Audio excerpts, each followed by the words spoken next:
Good morning সকলোৱে ভালে আছে। সেই কালি যি জ্বালা যন্ত্ৰণা হৈছে ভাই, 3টা বজাত যেতিয়া ভাত বনালোঁ, ভাত আধা হোৱাৰ পিছত চিলিণ্ডাৰটো চাইজ হৈ গৈছে।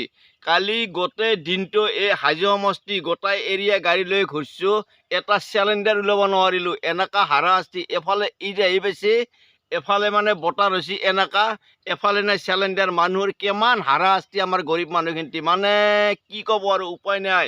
আৰু চিলিণ্ডাৰ যদি ইমান হঠাতে নোহোৱা হৈছে, আৰু চাউলো কেতিয়াবা নোহোৱা হ'ব। এই চাউলো কেতিয়াবা বন্ধ হৈ যাব পটাত কৰি কেনে। এই চাউলটো দেখিছে না, এই চাউলো পটাত কৰি কেতিয়াবা বন্ধ হৈ যাব। সেইকাৰণে আপোনালোকক মই কৈছোঁ, আজিৰ তাৰিখত কৈছোঁ, আগৰ মানুহে যেতিয়া ভাত বনাব গৈছিল, ভাত প্ৰত্যেক ৰজতে একমুঠা কৰি চাউল বেলেগ জেগাত এনেকুৱা জমা কৰিছিল।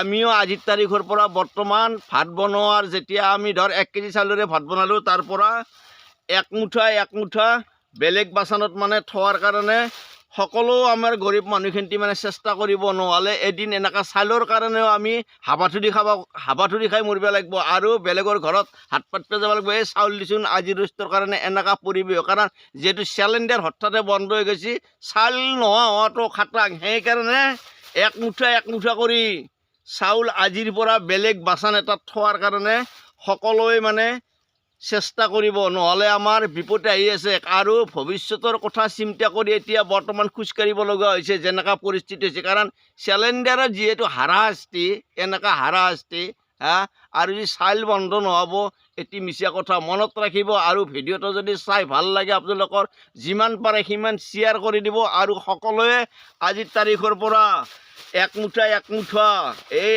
একমুঠা চাউল বেলেগ জেগাত এনেকুৱা জমা কৰিব। বিপদত এই চাউলকেইটা এদিন হ'লেও কামত দিব। আহিছোঁ এতিয়া, বাই বাই।